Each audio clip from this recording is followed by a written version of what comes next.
secara astrological otomatis saya pasti bisa membaca tentang energi apa yang akan bisa terjadi. Banyak yang bertanya tentang wah ini akan perang dunia ketiga.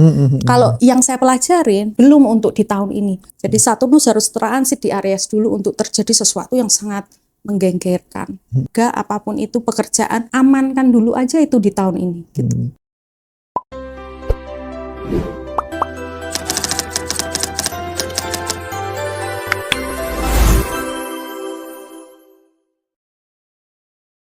Ini tentang tentang keamanan kamu secara finansial, secara dirimu sendiri, keluarga, apapun itu pekerjaan, amankan dulu aja itu di tahun ini gitu.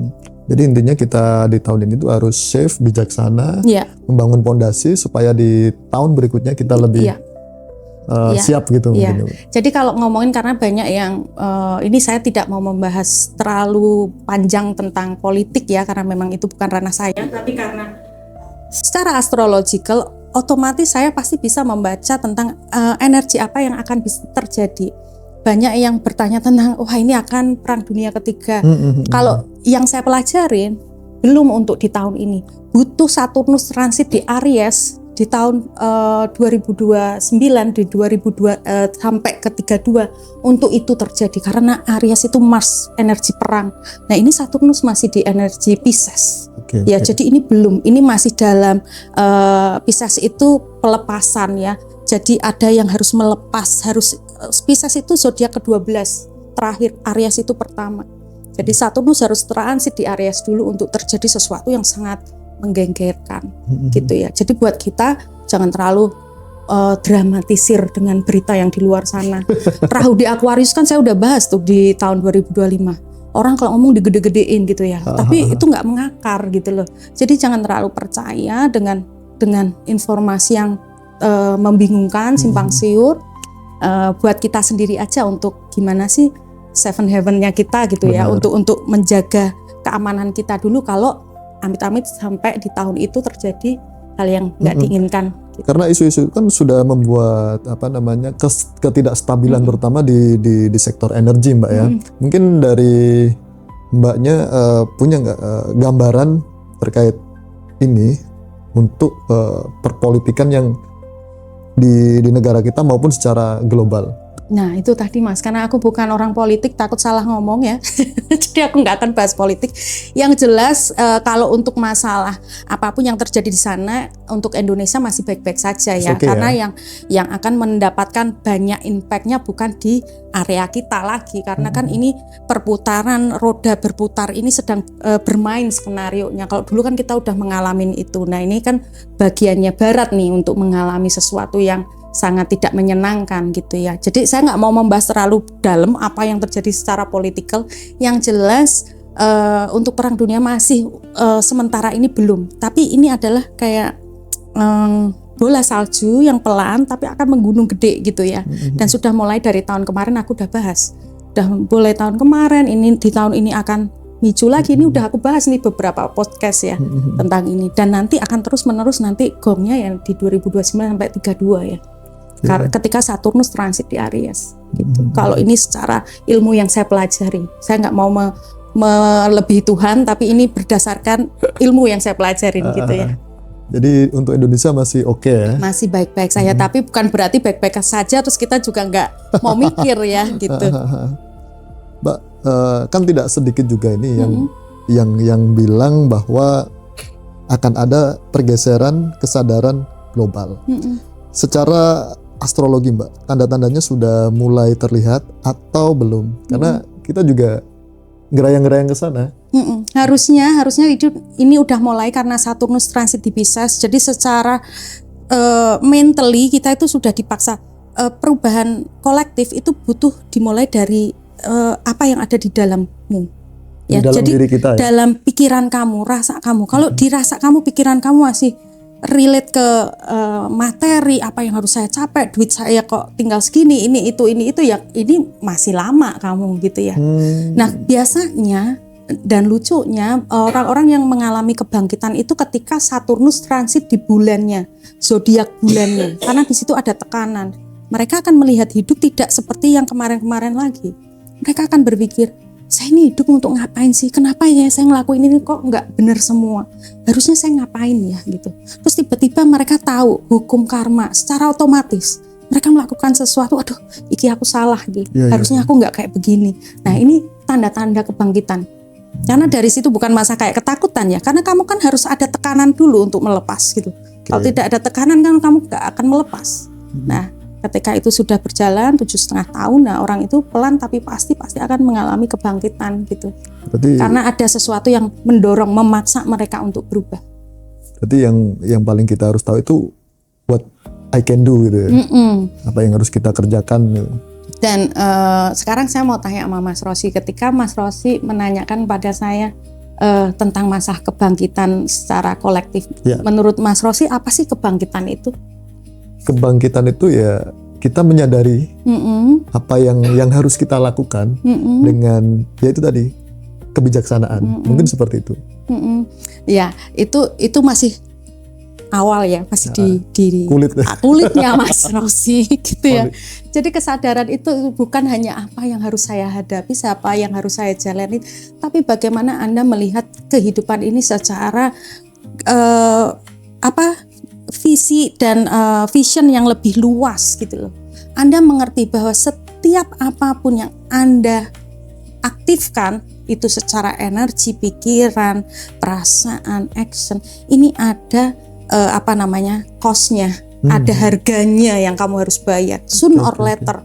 Kalau kamu punya kesempatan, kamu akan bayar di kehidupan ini. Kalau kamu nggak punya kesempatan, kamu akan bayar di next life kamu, kan gitu. Nah, ketika pikiran kita sudah aktif di situ, disitulah namanya kebangkitan buat saya. Karena kamu akan lebih wise, kamu akan lebih bijaksana, kamu tahu bahwa kamu lahir di kehidupan ini tidak hanya sekedar untuk kesuksesan atau pencapaian impian, tapi ada yang lebih besar dari itu. Itu yang harus kita sadari berarti. Ya, itu dulu. Jadi kalau di awal belum sadar di situ ya sulit Mas gitu. Makanya kan secara kalau ngomongin kapan sih kebangkitan kolektif ini kayaknya butuh waktu beberapa saat gitu. Sampai nanti itu bisa muncul. Nah, ada di beberapa chart yang mendukung karena memang chartnya mendukung untuk spiritual awakening atau kedekatan dengan Tuhan ya. Banyak water sign-nya atau Jupiternya duduk di zodiak yang sangat menguntungkan. Ya orang-orang ini akan mudah, nggak perlu effort Mas gitu ya. Dengan mungkin sedari kecil sudah paham dengan hukum karma, dengan apapun itu, atau mungkin ke-trigger ilmu sedikit mereka akan langsung aktif. Tapi ada juga yang chart yang sulit untuk bangun juga gitu.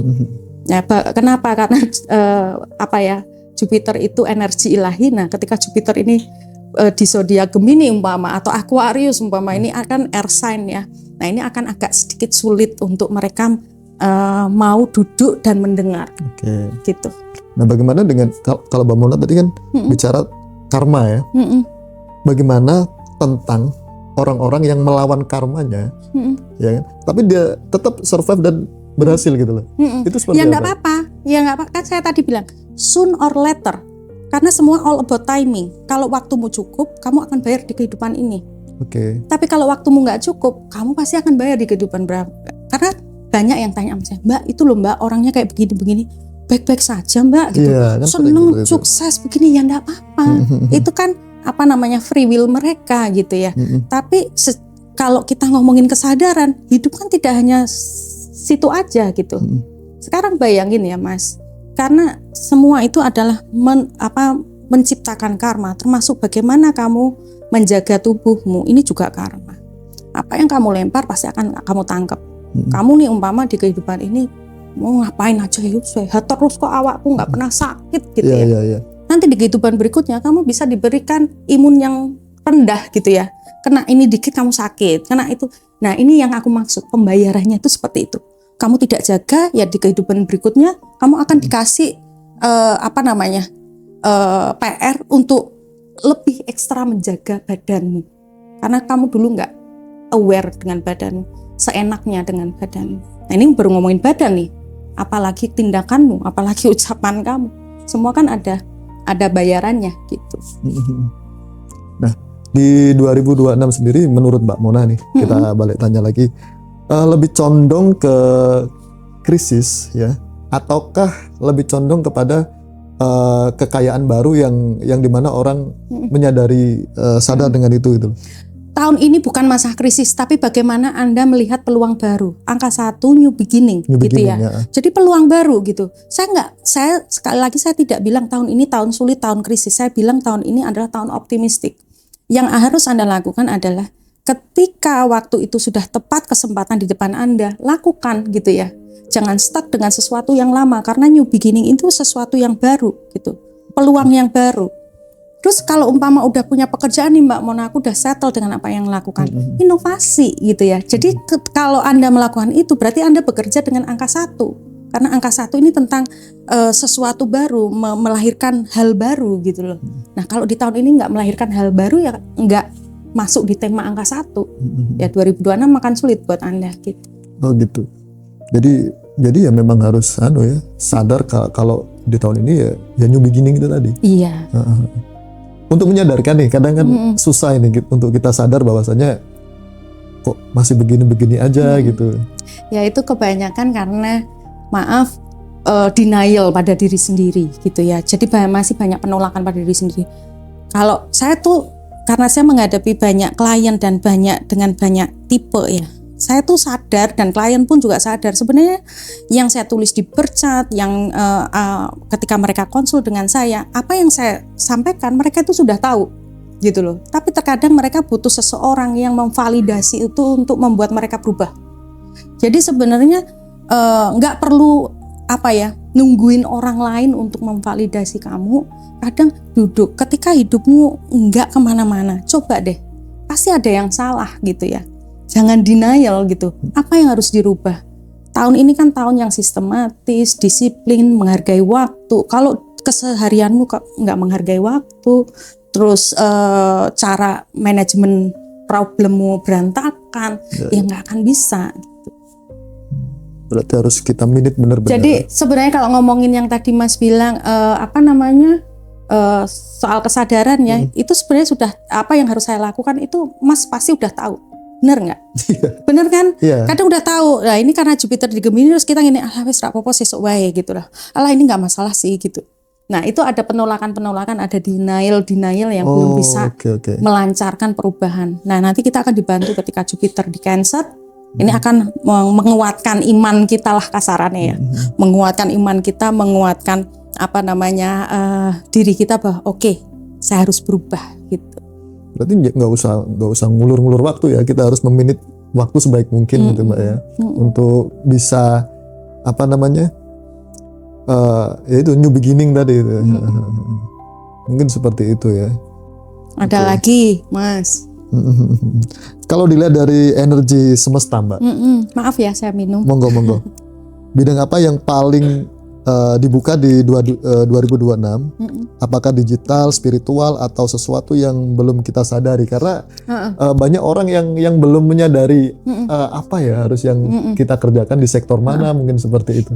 Iya, jadi kalau ini dari kacamata saya sebagai astrologis dan numerologis, yang terhebat adalah ketika kamu bisa mengaktifkan skill otentikmu, bukan apa yang paling booming di tahun ini, apa yang paling bagus di tahun ini, enggak. Skill otentik itu seperti apa? Apa seperti passion kita mungkin? Bisa dibaca dari bercat, bisa dibaca dengan numerologi cuma dasar. Kalau bercat akan lebih spesifik karena akan tahu apa sih skill kamu, apa yang harus kamu tingkatkan. Contoh nih, kelebihan kamu di bercat adalah komunikasi gitu ya. Tapi banyak nih Mbak Mona, komunikasiku tuh nggak bagus gitu ya, nggak mungkin lah gitu. Saya lihat ini bercat saya Mbak juga nggak bagus karena Merkuri saya di Aquarius juga. Jadi ketika Merkuri retrograde pasti saya juga ada salah ngomong juga gitu. Tapi tidak menutup saya untuk duduk di sini dengan ngobrol dengan Mas kan gitu. Kalau saya ngomong Mas, ini saya punya masalah speech problem, Mas Rosi percaya nggak? Nggak percaya, nyatanya lancar-lancar pinter aja ya. Tapi coba wawancara saya ketika Merkuri retrograde, ngomongan saya juga bisa sulit gitu ya. Jadi ada masalah gitu, ada gangguan. Jadi nggak selalu stagnan. Tapi kalau dibercat ya, kita bisa tahu nih, oh ini komunikasinya nih, skillnya nih, ini yang diiniin. Nanti kan orang itu akan ke-trigger. Oh iya ya, ini di area ini nih saya banget nih gitu. Banyak hal yang akan men-trigger mereka untuk oh iya ini Karena udah dijalanin Mas, bercat tuh saya translate doang gitu. Kehidupan itu udah mereka jalanin, otomatis mereka akan tersadar, oh iya ya ini nih. Dan sangat unik sekali setiap jiwa itu. Jadi seperti itu teman-teman ya. Jadi kita harus tahu dulu ya apa yang harus kita lakukan. Mungkin dengan kadang kan mungkin tanya ya, kalau untuk tahun ini pesan aku, tanya pada dirimu, apa sih kelebihan yang mungkin dari saya walaupun belum sempurna, tapi punya potensi untuk dikembangkan. Nah itu. Nah, tanyakan itu coba gitu ya. Karena satu tuh tentang otentisitas gitu. Iya, kita harus tahu nih apa itu bercat juga Okay. ya. Nah, mungkin bisa dijelaskan pada. Oke, jadi saya jelaskan kalau bercat itu sebenarnya adalah map surat takdirmu, Mas. Jadi ini sangat sudah banyak membantu banyak orang yang saya bantu ya. Dengan bercat ini mereka akan merasakan hidup mereka akan lebih terarah karena ini map mereka. Dan ini bukan sesuatu yang baru. Ketika saya translate dan saya kirimkan, mereka baca, Mbak Mona ini benar hidup saya. Bedanya adalah di situ saya benar-benar gamblangkan isinya, jadi ada plus dan minusnya sehingga orang ini yang membaca itu punya kesadaran untuk mengoreksi. Oke. Nah ini yang tadi Mas bilang kebangkitan yang bisa untuk memicu kebangkitan dengan membaca bercat, mengoreksi tanpa mereka nggak sadarin energi mereka kan sembuh nih dari yang low vibration ya karena dia perbaikan secara dalam. Cara melihat hidup, cara bereaksi sudah berbeda, secara nggak sadar energi naik. Nah ketika energi naik ini apa yang terjadi? Hukum alam kan kamu menarik apa yang kamu tarik gitu. Jadi otomatis kamu akan menarik semua yang memang sudah jadi yang meant to be-mu gitu ya. Takdir terbaikmu yang kamu akan ambil. Nah kalau bercat ini tidak digunakan free will-nya untuk mengoreksi, ya udah kamu berarti mix. Ya kadang kalau energinya mendukung kamu bisa menarik takdir terbaikmu. Tapi kalau pas energinya nggak mendukung, kamu juga bisa menarik energi yang tersulit gitu ya, takdir yang tersulit gitu. Berarti sangat penting ya kita penting, mengetahui peta kehidupan kita itu apa gitu, apa yang harus kita lakukan, apa yang kita harus perbaiki, yang kita hindari, mungkin seperti itu. Ya. Dan ini kan buku seumur hidupmu gitu ya. Saya berikan PDF yang kamu kapan aja kamu bisa duduk dan baca lagi. Dan setiap buat saya ya, karena saya juga ngelakonin gitu ya. Setiap saya baca bercat saya lagi itu, saya dapat pencerahan lagi gitu loh. Jadi kalau menganggap bercat ini sekali baca saya udah paham, sayang. Karena ini banyak pencerahannya. Secara kesadaran akan menarik banyak hal yang kamu mau koreksi gitu. Berarti tiap tahun bisa dilakukan kayak gitu, Mbak? Enggak, satu kali aja. Satu kali dalam hidupmu. Ya makanya ini investasi seumur hidupmu gitu ya. Jangan sampai hilang filenya aja gitu. Nah, untuk cara mendapatkannya sendiri itu seperti apa, Mbak? Nah, karena yang kemarin-kemarin kan sudah udah pada tahu mungkin ya untuk viewernya Ngaji Rosok, kalau bercat itu saya butuh tanggal lahir, tempat lahir, jam lahir, kalau bisa yang akurat biar pembacaan saya juga lebih precise dan akurat. Jadi ketika saya membantu pun juga bisa maksimal. Nah, namun kalau ada perbedaan jam kayak mungkin sejam, 2 jam mungkin saya masih bisa bantu. Karena kenapa saya masih bisa bantu? Saya membaca bercat itu dengan panduan moon chart. Jadi bukan ascendant chart ya. Moon chart, ya. Kalau pakai ascendant chart kan 15 menit sekali udah ganti zodiaknya. Kalau moon chart kan ada spell waktunya 2,5 hari. Jadi itu masih bisa bantu. Tapi selebihnya lebih dari 2 jam saya nggak mau ambil gitu ya, karena takutnya nanti salah mentranslate, malah arahnya juga nggak pas. Buat teman-teman nanti yang pengen dapat bercatnya, langsung aja hubungi admin Ngaji Roso atau hubungin Mbak Dara ya, sudah tertera nomornya di YouTube kita, mungkin seperti itu. Dari pengalaman yang kemarin-kemarin itu Mas, jadi biasanya yang udah daftar bercat itu merembet ke anak, ke suami, ke saudara, sepupu gitu ya, karena ya memang mereka menyadari banget gitu, oh ternyata luar biasa sekali, kita udah dikasih kode nih sama Tuhan dengan tanggal lahir kita, jam lahir kita, tapi kita nggak tahu bacanya gitu kan. Itu penting banget, nggak tahu untuk spread mapnya gitu. Jadi untuk keberlangsungan kehidupan kita ke depan kita harus tahu. Dan Itu berapa lama Mbak kita dapat PDF misal? Ya, karena ini pengerjaan saya sendiri yang mengerjakan karena harus butuh ketelitian dan tergantung berapa antrian di belakang. Jadi saya tidak bisa memastikan antara waktu, tapi kalau memang antrian tidak terlalu panjang pasti juga akan mendapatkan lebih cepat. Dan karena saya juga nyambi dengan ngajar kelas online, jadi mungkin tidak akan seperti nunggunya kayak yang tahun-tahun kemarin ya, sampai lama banget, nggak akan seperti itu, tapi mungkin tergantung dengan antrian, Mas. Selain itu Mbak, ada nggak angka-angka selain angka 1 tadi yang bisa kita loncati kayak quantum jam untuk tahun ini gitu? Itu quantum jam tuh kamu kayak mau lari dari sesuatu, sebenarnya nggak boleh loh kayak gitu. Ya? Kamu quantum jam tuh kayak kamu mau melompat dari sesuatu karena kamu tidak mau menghadapi itu, terus kamu mau realita yang baru gitu ya. Kalau kamu nggak hati-hati melakukan quantum jam, itu akan balik ke belakang lagi kamu gitu loh. Buat aku bukan masa quantum jamnya ya, tapi apa yang sedang ada di hadapan kamu, hadapi dengan sangat seksama dan bijaksana ya, sehingga kamu ketika lewat kamu nggak perlu remedi gitu loh. Kalau kamu kan quantum jam itu kayak ini sering dibahas di manifestasi ya, untuk lompat dari keadaan sesuatu ke suatu yang baru. Nah ini menurut saya sangat instan. Kalau instan berarti ada kemungkinan untuk looping itu kembali ke tempat asal dia. Repeat terus ya. Iya.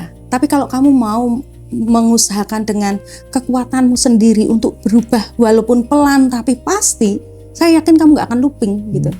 Jadi aku kurang setuju dengan terlalu fokus dengan bagaimana untuk melompat dari suatu keadaan ke keadaan yang lain. Tapi bagaimana untuk berproses, saya setuju gitu. Karena dengan berproses kamu maju, kamu berkembang. Tapi kalau kamu lompat, kemungkinan kamu looping ke belakang akan sangat tinggi. Berarti mau berproses ya. Tahun ini tahun angka 1,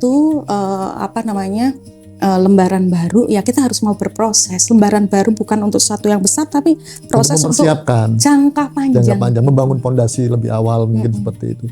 Nah ini teman-teman harus menyadari gitu loh. Jadi nggak ada sesuatu yang instan, kita bikin fondasi untuk kelangsungan di tahun berikutnya mungkin seperti itu Mbak ya. Oke, keren. Apalagi Mas Rosi. Mas Habib, ada pertanyaan apa? Yang live Mas, coba dilihat Mas. Yang live teman-teman, ya teman-teman yang live bisa konsultasi terkait numerologi dengan Mbak Mona.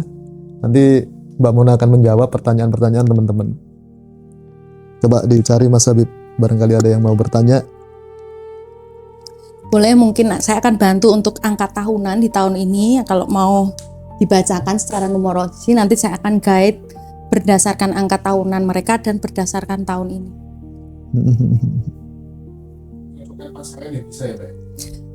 Kecocokan pasangan balik lagi, kalau mau akurasi ya harus astrologi ya Mas. Kalau numerologi ini terlalu datar, terlalu cepat untuk ngejudge bahwa ini cocok dan nggak cocok. Harus secara surat takdir kalau saya. Gitu. Oke Mbak, mungkin saya mau tanya nih, kira-kira nama dan angka itu bisa nggak jadi patokan untuk kita itu terselamatkan atau enggak gitu? Bukan terselamatkan. Atau tertinggal mungkin? Bukan terselamatkan, tapi sebenarnya kayak angka tanggal lahir dan jam lahirmu itu adalah kode. Contoh ya, ketika bikin bercat, saya selalu tanya, arti nama kamu apa? Ketika mereka udah terima bercatnya, arti nama kamu apa? Artinya ini Mbak, sesuai nggak dengan bercat kamu? Sesuai Mbak. Gitu. Jadi sebenarnya ini kode gitu ya. Nah, nama adalah doa, itu benar banget. Kalau kamu pengen tahu kamu tuh harus jadi apa, cari arti namamu. Kalau memang nggak bisa mengakses bercat, pasti itu kok gitu. Nggak mungkin lari dari namamu. Tapi nama lahir loh ya, nggak nama kerenmu, nama panggung. Ya, jadi itu sebenarnya. Nah, ini penting banget nih soal nama Mbak. Banyak orang tua yang ngasih nama anaknya itu asal-asalan. Contoh misal, saking senengnya dengan sinetron A, sampai nama anaknya itu dikasih nama yang pemerannya dari sinetron. Yo, enggak popo, asal gini ya, Mas. Nggak ada nama yang asal-asalan, percaya deh. Karena walaupun orang tua itu berpikir, aku ngasal ngasih nama, aku iseng ngasih nama ini, atau aku nyari di buku ini, itu bagian dari takdir. Itu kenapa ketika bercat dan nama dan tanggal lahir titiknya sama, nggak akan mungkin beda. Arti nama Muksono, bercat Muksono nggak mungkin. Tapi bercat tuh lebih detail ya, lebih in layer gitu. Jadi ibarat bawang itu kamu kupas berlayer-layer, kamu bisa tahu berlayer-layer. Kalau nama itu kan cuma artinya itu gitu. Tapi kan kamu nggak ngerti bagaimana caranya untuk mengeksekusi nama itu. Oke, nah ini yang banyak kejadian, Mbak. Banyak orang itu yang ganti nama kalau di kepercayaan Jawa itu nggak cocok. Contoh aja presiden kita dulu yang namanya Pak Jokowi. Dulu kan namanya katanya Mulyono. Nggak tahu sering sakit atau apa kan diganti dengan Joko Widodo misal. Itu menurut Mbak Mona seperti apa ya?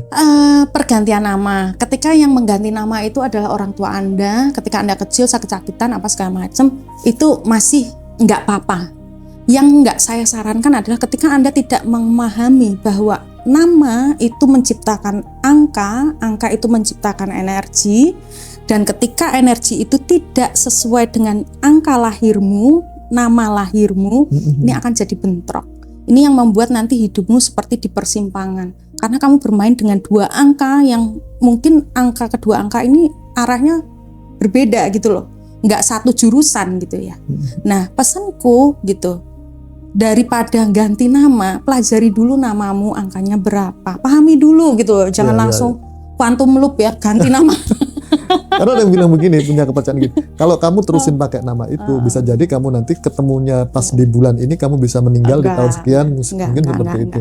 Enggak, kalau itu kan baru prediksi ya. Kalau saya itu semua harus, saya orangnya walaupun secara intuitif tapi practicality-nya juga saya jalankan. Jadi hal-hal kayak gitu jangan makan mentah-mentah. Kalau saya sarankan cari tahu dulu namamu tuh artinya apa, jumlahnya berapa, tanggal lahirmu berapa, pahami dulu dirimu gitu. Nah kalau kamu nggak bisa memahami dirimu, cuman mau ganti diri orang lain dengan ganti nama, ganti itu. Nah terus kedua, mau belajar arti-arti itu gitu ya, cari sendiri, belajar sendiri. Kan sekarang informasi banyak diakses gitu ya, cari gitu artinya apa. Jadi ketika kamu memutuskan untuk menambah nama gitu ya, contoh saya pun juga ada nama panggung gitu ya, Mona Seven Starlight gitu ya. Tapi kan dari hitungan nama itu dengan nama lahir saya tidak jauh gitu ya, arahnya selaras, jadi tidak membuat saya jompang gitu ya.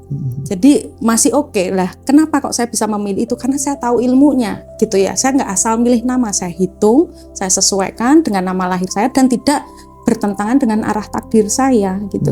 Tapi kalau umpama hanya untuk bekannya, terus hanya orang gini, umpama ini saya bilang, Mas Rosi namamu elek, ganti Alex, aku bilang gitu ya. Tapi kalau kamu tanya, lah kenapa Mbak Mona harus ganti Alex? Ya nggak apa-apa, pokoknya Alex aja. Nah ini saya kan nggak boleh gitu ya. Rambutnya tak cat kuning sih, Alex. Nggak boleh kalau kayak gitu, harus tahu dulu gitu, sumbernya apa yang menyebabkan orang itu menyuruh Anda dengan ganti nama ini. Boleh kok kritikal kalau masalah kayak begitu, karena ini masalah takdir Anda loh, nggak boleh main-main gitu. Terus kalau saya secara pribadi melihat nama itu kan sebuah identitas. Nah, ini yang terjadi di lapangan. Misal saya pas waktu di bangku kuliah, ada teman-teman beberapa itu ya, yang namanya itu nama panggung. Misal saya punya nama yang namanya Reza, tapi dipanggil Jebor. Nah, akhirnya kan sampai sekarang kan kayak nama itu doa. Jadi levelnya ya di situ-situ aja.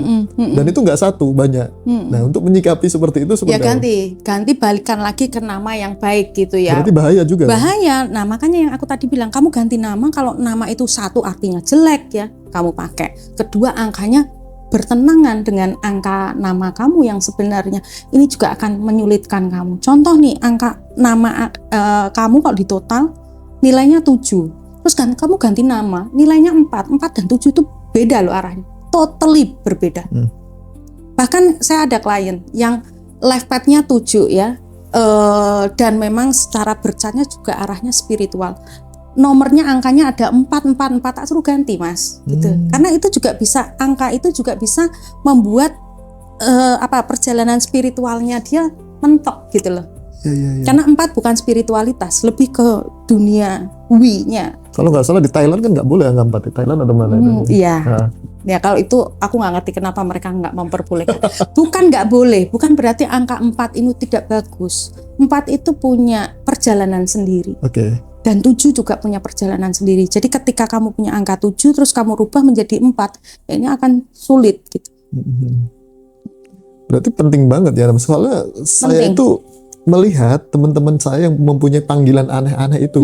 Hidupnya itu flat. Iya, kan nama adalah doa, saya tadi udah bilang. Jadi kalau udah dikasih nama bagus-bagus sama orang tua ya, jangan diituin lah. Ternyata bahaya banget ya nama itu ya. Iya. Bahaya banget. Dan harus mau menerima ya, kadang gini loh. Kadang ada kasus yang karena mungkin untuk diucapkan itu ngisin-ngisinin, kalau orang Jawa bilang mungkin memalukan. Jadi dia kayak insecure sama namanya dia sendiri. Tapi artinya sebenarnya nama itu bagus. Kalau Mas Rosi apa yang harus kamu lakukan ketika seperti itu? Ya saya amini gitu loh. Berarti harus belajar untuk menerima angka itu kan. Kalau kamu malu untuk dengan nama itu gitu ya. Ya ini doa ini nggak akan bisa jalan gitu loh.